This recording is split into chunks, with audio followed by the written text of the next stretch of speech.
Sebelum dikenal dengan Indonesia sebagai nama resmi, negara yang kaya akan budaya dan sumber daya alam ini pernah dikenal dengan berbagai sebutan.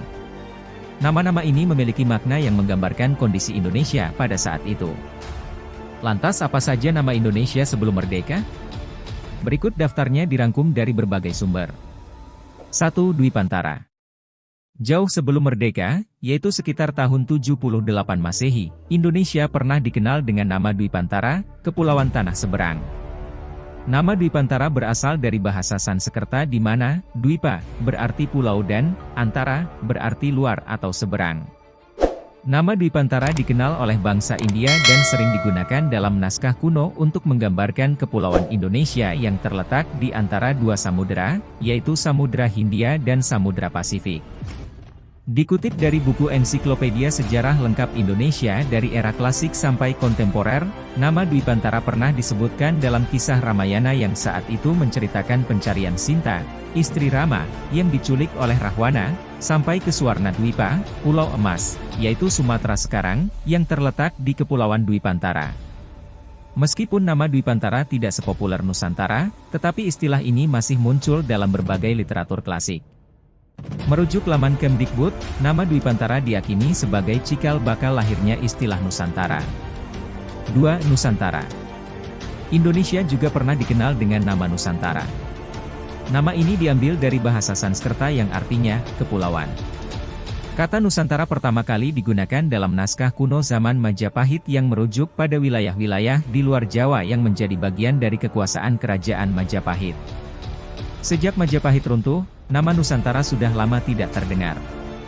Namun, istilah Nusantara kembali dimunculkan kembali oleh Ki Hajar Dewantara pada 1920-an.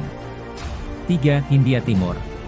Pada masa penjajahan, bangsa Eropa terutama Belanda dan Portugis menggunakan istilah Hindia Timur untuk merujuk menyebut wilayah di Asia Tenggara.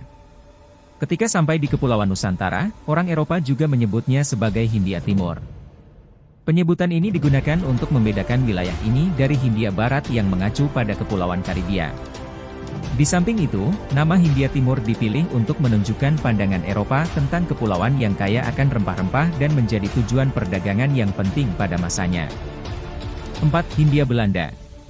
Nama Indonesia sebelum merdeka selanjutnya yaitu Hindia Belanda, Nederlands-Indië, merupakan nama resmi yang digunakan oleh pemerintah kolonial Belanda untuk wilayah Indonesia selama masa penjajahan mereka.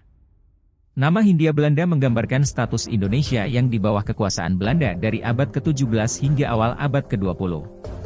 Pada masa penjajahan, pemerintah kolonial Belanda menggunakan nama ini dalam semua urusan resmi dan administrasi. 6. Tuindo. Tuindo, Hindia Timur, adalah nama yang disematkan oleh pemerintah Jepang untuk menyebut Indonesia pada masa penjajahannya yaitu tahun 1942 hingga 1945. Nama ini digunakan secara resmi oleh pemerintah Jepang hingga Indonesia merdeka. Itulah daftar nama Indonesia sebelum merdeka. Setiap nama memiliki cerita dan makna tersendiri yang menyimpan sejarah panjang hingga pada akhirnya nama Indonesia dipilih sebagai identitas nasional. Sebagai warga negara yang baik, tentu kita sudah sangat akrab dengan nama Indonesia. Namun tahukah kita asal mula nama tersebut?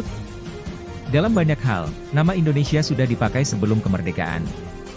Misalnya dipakai untuk nama organisasi, seperti Perhimpunan Indonesia. Nama Indonesia juga muncul dalam peristiwa Sumpah Pemuda pada tanggal 28 Oktober 1928. Lalu kapan pertama kali nama Indonesia muncul dan siapa yang pertama kali mencetuskannya?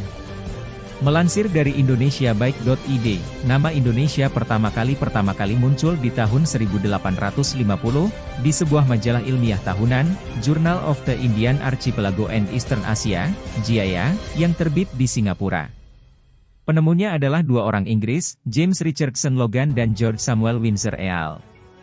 Saat itu, nama Hindia, nama wilayah kita saat itu, sering tertukar dengan nama tempat lain. Karena itu, keduanya berpikir, daerah jajahan Belanda ini perlu diberi nama tersendiri. EAR mengusulkan dua nama, Indonesia atau Malayunesia. EAR sendiri memilih Malayunesia.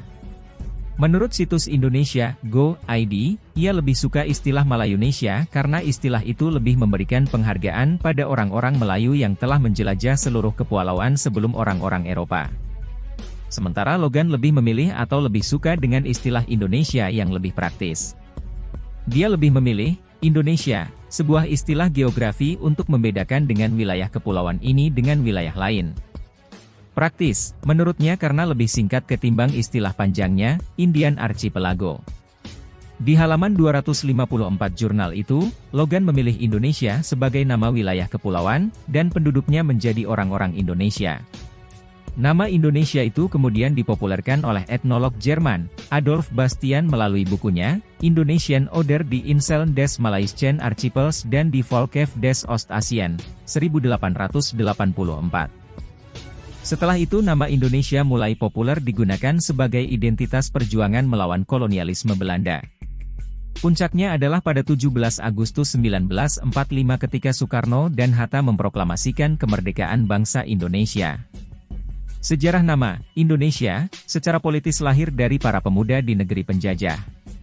Mereka berani memakai nama Indonesia, meskipun nama tersebut belum berani terucap di tanah jajahan. Kini, Indonesia menjadi nama sebuah negara yang mempersatukan rakyat dari Sabang sampai Merauke.